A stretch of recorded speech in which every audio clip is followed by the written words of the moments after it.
ఓం శ్రీ గురుభ్యో నమ. హరః ఓం. వాగర్ధావివ సంపృక్తో వాగర్ధపతిపత్తయే జగతపితరౌ వందే పార్వతీ పరమేశ్వరు. ఐం హ్రీం శ్రీం శ్రీమాత్రే నమో నమ. మరి సమస్త భక్తులకందరికీ కూడా ఈ కార్తీక మాసం అంటే చాలా విశేషంగా జరుపుకుంటాం. కార్తీక మాసంలో వచ్చే ప్రతి తిథికి, ప్రతి వారానికి, ప్రతి నక్షత్రానికి కూడా చాలా విశేషం అనేది ఉండడం జరుగుతుంది. అయితే ఈ కార్తీక మాసంలో ఏ దేవతారాధన చేసుకుంటే బాగుంటుంది, ఏ దేవతారాధన ఎలా చేసుకోవాలని చెప్పేసి చాలామందికి కొన్ని సందేహాలు ఉన్నాయి. అయితే అందులో ముఖ్యంగా శివుడికి కార్తీక మాసం అంటే శివకేశవులకు ఎంతో ఇష్టమైన మాసంగా మనకు శాస్త్రం చెప్పడం, పురాణాలు కూడా చెప్పడం జరుగుతూ ఉంది. అయితే ఈ కార్తీక మాసం లోపట శివుడికి ఎలా ఆరాధన చేసుకోవాలి అని చూసుకున్నట్టయితే, శివుడి యొక్క ఆరాధన, శివుడికి మనం ఏమంటామంటే అలంకారణ ప్రియ విష్ణు, అభిషేక ప్రియ శివ అని అంటాం. శివుడు అభిషేకం అంటే చాలా ఇష్టపడతాడంట. కాబట్టి అభిషేకములో మనకు చాలా రకాలు ఉన్నాయి. అంటే క్షీరాభిషేకము, దధ్యాభిషేకము, గోదది అంటే పెరుగు, మధు అభిషేకం అంటే తేనె, చరకరాభిషేకము, ఇలా నెయ్యి అభిషేకము, ఆర్జాభిషేకం అంటే ఇలా చాలా రకాలు ఉంటుంది. అదేవిధంగా ఫలాభిషేకము, నారికేల అభిషేకము, పనరసాలతో కూడా అభిషేకం చేయడం జరుగుతూ ఉంది. ఇలా వివిధ రకాల అభిషేకాలు అంటే మనకు శివుడికి చేయడం చూస్తూ ఉంటాము. అయితే స్తోమత లేని వాళ్ళు ఏం చేయాలి? ఇప్పుడు మనకు పండ్లు, పాలు, పెరుగు, తేనె, నెయ్యి, చక్కెర ఇవన్నీ తీసుకొచ్చుకొని ఇన్ని రకాల అభిషేకాలు చేయాలంటే కూడా కొంతమందికి ఆర్థికంగా కొన్ని సమస్యలు ఉంటాయి. మరి వారు ఏం చేయాలి అంటే, శివుడు ఏమన్నాడంటే అభిషేక ప్రియుడు అని అన్నాం శివుడిని. శివుడికి ఒక చెంబెడు నీళ్లు పోసి శివ అన్నా కానీ సంతోషపడతాడంట. కాబట్టి మనము ఎన్ని రకాల అభిషేకాలు చేస్తున్నాము, నీళ్లు పోసి అభిషేకం చేస్తున్నామా, పాలు పోస్తున్నామా, పెరుగు పోస్తున్నామా అని కాదు, మనకు చేసే అభిషేకాన్ని భక్తితోని చేస్తున్నామా లేదా అనేది చాలా ముఖ్యం. కాబట్టి మనము చేసే అభిషేకాన్ని భక్తితోని చేయాలి. అదేవిధంగా శివుడికి ఏంటి, ఇంట్లో ఉన్న శివుడికి అభిషేకం చేసుకోవాలా వద్దా అని చెప్పేసి చాలామందికి సందేహం ఉంది శివలింగానికి. అయితే శివలింగం అనేది ఇంట్లో పెట్టుకోవచ్చు. ఇంట్లో పెట్టుకున్న శివలింగానికి కూడా అభిషేకము మన శక్తి కొలది చేసుకోవచ్చు. రోజువారీగా చేసుకోవచ్చు, లేదా ప్రతి సోమవారము, లేదా పౌర్ణమి ఇలాంటి సమయాల్లో కూడా అభిషేకం చేసుకోవచ్చు. అభిషేకం చేసుకునేవారు మనకు ఒకవేళ సమయం కానీ అనుకూలంగా ఉన్నట్టయితే నీళ్లతో అభిషేకం చేసి పాలు, పెరుగు, తేనె, నెయ్యి, చక్కెర వీటితో అభిషేకం చేయొచ్చు. ఆ అభిషేకం చేసేటప్పుడు మీ యొక్క మనసులో శివనామస్మరణ చేసుకుంటూ అభిషేకం చేసుకోవాలి. అదేవిధంగా విష్ణుమూర్తి యొక్క ఆరాధన కూడా ఇంట్లో చేసుకోవచ్చు, తప్పేమీ లేదు. శివుడి ఫొటోస్ పెట్టినప్పుడు మాత్రం మనము ఇంట్లో ఫొటోస్ పెట్టుకుంటాము.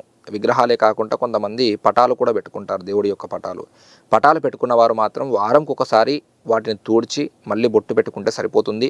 మిగతా రోజులు ఏం అవసరం లేదు. ఎందుకంటే అదొక పటము, ఫోటో కాబట్టి రోజు కడుగుతూ ఉంటే ఆ యొక్క ఫోటో అనేది కూడా భిన్నమయ్యే అవకాశం అనేది కనబడుతూ ఉంటుంది. కాబట్టి మనకేందంటే ఎక్కువ ఇబ్బంది పడకుండా చేసుకోవాలి. సూక్ష్మంలో మోక్షం.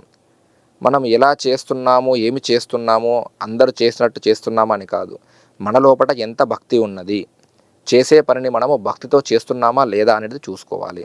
అదేవిధంగా శివుడికి కొంతమంది ఏమనుకుంటారంటే లింగాన్ని ఇంట్లో పెట్టుకుంటే ప్రతిరోజు కూడా పూజ చేయాలి, ప్రతిరోజు కూడా అభిషేకం చేయాలని చెప్పేసి చాలామంది అనుకుంటూ ఉంటారు.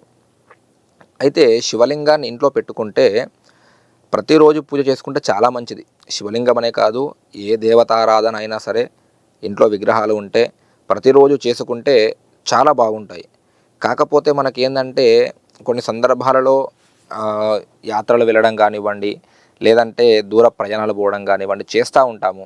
ఇంట్లో కొద్దిగా పరిస్థితులు అనుకూలంగా లేకపోయినా కానీ 1 రోజు 2 రోజులు మనకు అభిషేకం చేయడానికి, ఇంట్లో విగ్రహారాధన చేసుకోవడానికి కొద్దిగా ఇబ్బంది అవుతూ ఉంటుంది. అయితే అప్పుడు ఏం చేయాలి అంటే, ఈ ముఖ్యంగా లింగం, ఈ యొక్క శివలింగాన్ని ఏం చేయాలంటే భస్వంలో మొత్తం నింపి పెట్టాలి. ఒక ప్లేట్లో లింగం పెట్టేసి మొత్తం భస్వం పెట్టినామంటే ఆ యొక్క లింగానికి ప్రతిరోజు అభిషేకం చేసిన ఫలితం అనేది మనకు వస్తుంది. అదేవిధంగా మన వీలును బట్టి వారంకి ఒక్కసారి అయినా సరే శివలింగానికి మంచిగా పంచామృతాలతో అభిషేకం చేయించుకుంటే చాలా బాగుంటుంది. అయితే అభిషేకాలు చేస్తున్నాము కానీ మాకు ఏమి ఫలితాలు వస్తలేవు అని అంటే, ఆ యొక్క శివలింగం యొక్క తత్వాన్ని గ్రహించాలి మనం. అభిషేక తత్వాన్ని గ్రహించాలి. అభిషేక తత్వం ఏంటయ్యా అనంటే, శివలింగం ఎలా ఉంటుంది, ఆ యొక్క లింగం మీద పాలు పోస్తే ఏమైపోతాయి, నీళ్లు పోస్తే ఏమైపోతుంది, చరకర వేస్తే ఏమవుతుంది, పండ్ల రసాలు పోస్తే ఏమవుతుంది, తేనె పోస్తే ఏమవుతుంది, ఇవన్నీ మనం గమనించాలి. అంటే ఏది పైన పోసినా కానీ కిందికి వచ్చి కారిపోతూ ఉంటాయి శివలింగానికి. మిగతా దేవతామూర్తుల యొక్క విగ్రహాలకు అలా జరగదు. అక్కడ ఇక్కడ కొద్ది కొద్దిగా నిలిపేసుకుంటారు వాడి. అంటే అక్కడ ఈ చేతుల సందులో కానివ్వండి, కిరీటం దాంట్లో కానివ్వండి, కళ్ళ మధ్యలో కానివ్వండి, కొద్దిగా తేనె కానీ, నెయ్యి కానీ, చక్కెర కానీ కొద్ది కొద్దిగా ఉండిపోతుంది. కానీ శివలింగానికి వచ్చేసరికి ఏది పైనుంచి పోసినా కానీ కిందికి వెళ్ళిపోతుంది ఏమీ లేకుండా. ఆ తత్వాన్ని మనం గ్రహించాలి. అంటే ఏంటి అంటే, ఆ తత్వం ఏంటి, వచ్చిన ప్రతిదీ కూడా పోతుంది, ఏది కూడా శాశ్వతం కాదు. శాశ్వతమైన వాడవు నీవు ఒక్కడవే. అక్కడ నీవు అంటే పరమాత్ముడు ఒక్కడే శాశ్వతము, ఏది కూడా శాశ్వతం కాదు. ఈ యొక్క అభిషేకం చేసేటప్పుడు అందరూ కూడా ఆ శివుని యొక్క నామస్మరణ, పంచాక్షరి కానివ్వండి, షడాక్షరి కానివ్వండి. పంచాక్షరి అంటే నామ శివాయ, షడాక్షరి అంటే ఓం నామ శివాయ అని చెప్పేసి 6 అక్షరాలు ఉంటుంది. కాబట్టి పంచాక్షరి కానివ్వండి, షడాక్షరి కానివ్వండి మనసులో అనుకుంటూ చేసుకున్నట్టయితే చాలా మంచి ఫలితాలు వస్తాయి. ఈ కార్తీక మాసం అన్ని రోజులు కూడా ఉదయము సూర్యోదయానికంటే ముందు, సాయంకాలము సంధ్యా సమయములో మనము శివారాధన చేసుకున్న, విష్ణుమూర్తి యొక్క ఆరాధన చేసుకున్న చాలా మంచి ఫలితాలు వస్తాయి.